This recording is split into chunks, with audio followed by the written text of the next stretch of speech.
Corona समय में शराब की नदी। नोटबंदी के बाद तालाबंदी में जनता की औकात खुलकर सामने आ गई।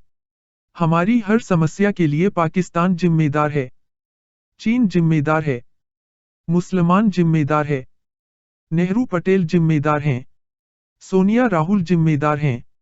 जो एकदम जिम्मेदार नहीं है, वह भारत सरकार और सत्तादल है।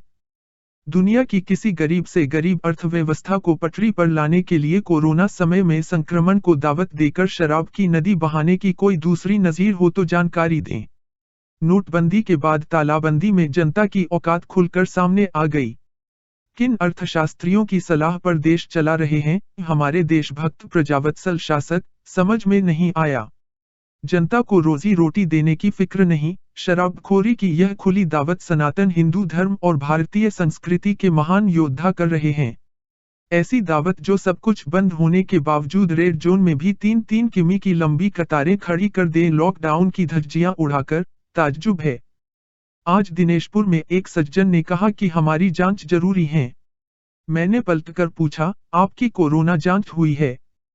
कोरोना के लक्षण न होने पर भी कोरोना पॉजिटिव निकल रहे हैं, तो आप कैसे कह सकते हैं कि आपको कोरोना नहीं है? आप कितनों को संक्रमित कर रहे हैं? किसी देशभक्त, नेता या पुलिस वाले से ये सवाल नहीं कर सकते।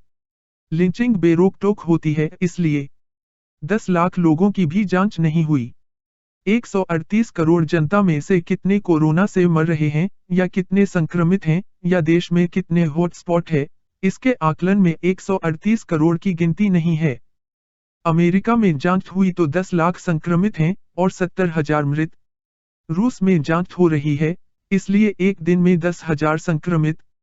मुंबई, दिल्ली और दूसरे बड़े शहरों में जहां भी जांच हो रही है, वहां चप्पे-चप्पे पर कोरोना है। महान ट्रंप ने मजाक में क्या कुछ पीने को कहा था? हमारे यहाँ शराब पिलाई जा रही है। भक्तों की दलील है कि अल्कोहल सैनिटाइजर है, इसलिए शराब से ही कोरोना का इलाज होगा। तो सैनिटाइजर ही पिएं। जहर से दवा बनती है, तो सीधे जहर पी लेंगे। ज्ञान विज्ञान की यह दिशा दशा है। कोई बता सकता है कि दिवाली की रात में कितना खर्च होता है देश भर में? बता सकते हैं कि सेना की दिवाली में कितना खर्च आया?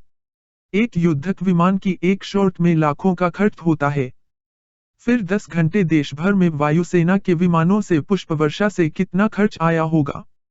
किसी डॉक्टर, किसी नर्स या पुलिस वाले को यह बताने की आजादी है कि उन्हें सम्मान चाहिए था कि जीवनरक्षक उपकरण, जिनके बिना उनके साथी देश भर में संक्रमित हो रहे हैं, मर रहे हैं।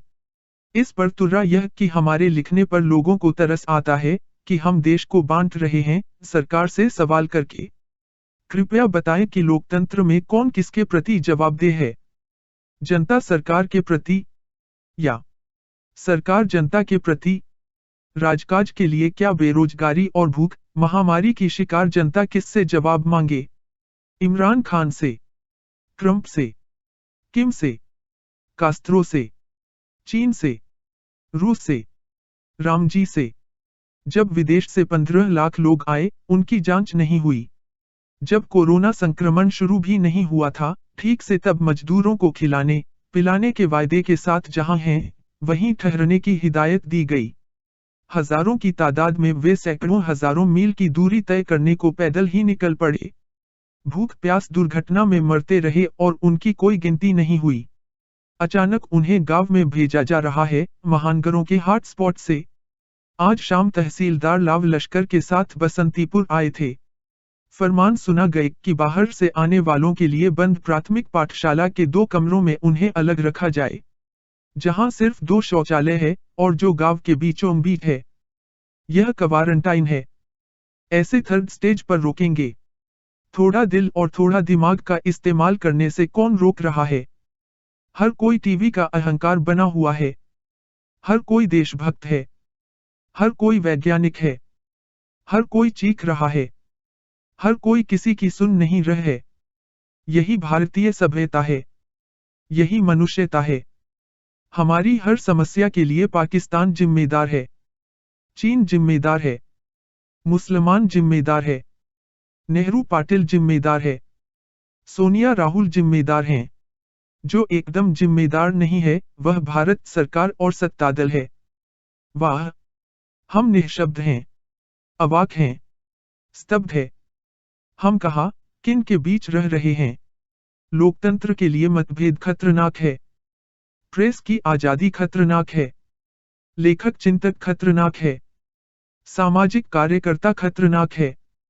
भूखी प्यासी बेरोजगार जनता खतरनाक है। दंगाइयों से कोई खतरा नहीं है। लुटेरों से कोई खतरा नहीं है। जादूगरों बाजीगरों से कोई खतरा नहीं है। नफरत और घृणा, असमानता और अन्याय से कोई खतरा नहीं है। खतरा है संविधान से। खतरा है लोकतंत्र से। खतरा है विचार से। खतरा है इतिहास से। खतरा है विविधता से। खतरा है बहुलता से। खतरा है ज्ञान विज्ञान से। खतरा है मनुष्यता से। वाह वाह बधाई! आज सत्यानाश के 40वें के बाद भी प्रेत मुक्ति नहीं है। कर्मकांड जारी रखें। बधाई! पलाश विश्वास। वीडियो शेयर करें। चैनल सब्सक्राइब करें।